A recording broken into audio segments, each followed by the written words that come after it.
A home buying market? If so, the question might be, should you buy new or one that's existing? Joining us now, Cole Slate with Exit Real Estate Gallery on the morning show. Good to have you here, bro. Yes, sir. So the Northeast Florida Real Estate Association came out with some numbers, and Florida's real estate market's pretty healthy right now. Yes, sir. We're doing well right now, especially in Northeast Florida. We're going average sales prices going for 94% of original list price. We have 12% of the homes listed are going for higher than original list price. So the average price is what, at about $217,000? Yes, sir. Which is healthy for Jacksonville. Yes, sir. It's very well. It's up 6% from 2015 so far this year. How about the number of properties that are sold over list? Right now, about 13%. Well, let's talk about some of the most popular communities. I mean, Nocketee's been in the national spotlight now for a number of years, and the expansion's phenomenal. Yes, sir. Right now, Nocketee's is the #3 fastest growing master plan community in the country right now. What are the other communities that are seeing some growth? You have a lot going on also in Northwest St. Johns County, which you're looking at Shearwater. It's a brand new community. You have homes, other neighborhoods going up. You have the Creekside or Twin Creeks that's going up. It's building their own lagoon right there on right there at US 1 and 210. So that's going to be exciting too. There's a lot of new construction that's going on here in Northeast Florida. Also, you had Green Cove Springs listed up there. And I guess one of the reasons St. Johns County is so popular is because the schools have such a good reputation. Yes, sir.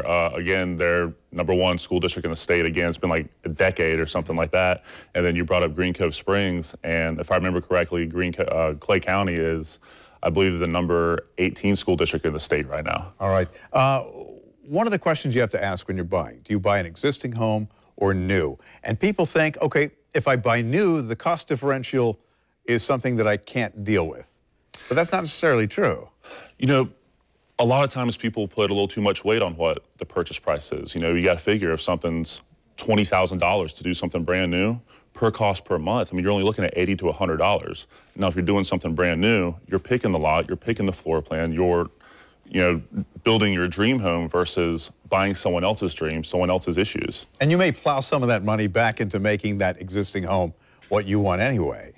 Yeah, absolutely. I mean, your money out of pocket is going to be a lot less doing new construction because of things like builders helping with closing costs and things like that, and everything being brand new, not having to come in, put in your own flooring or renovate a kitchen or something like that. And the technology that's going into that new home makes operating that home more cost efficient. Yeah, absolutely. Utility bills are a lot better because of things like dual zone AC.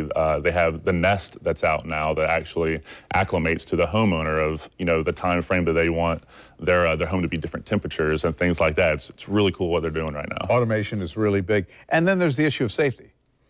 Yes, sir. I mean, even the smallest things like the garage doors, they have these sensors on them that something goes underneath the garage door, everything's, it's going back up. Better home security systems and things like that.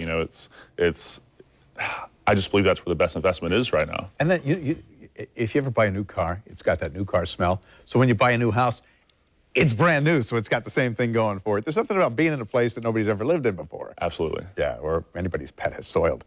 Cole, thanks very much. Yes, sir. If you missed any of this interview, it'll be on newsforjax.com a little later today. And go to newsforjax.com on the morning show page or the Florida news page. And I've got the latest on average prices in a story that I wrote this morning and posted online. Rich, let's talk about the weather. Let's get into some of the weather there. We've got the blue skies in the forecast, calm conditions right now, and a side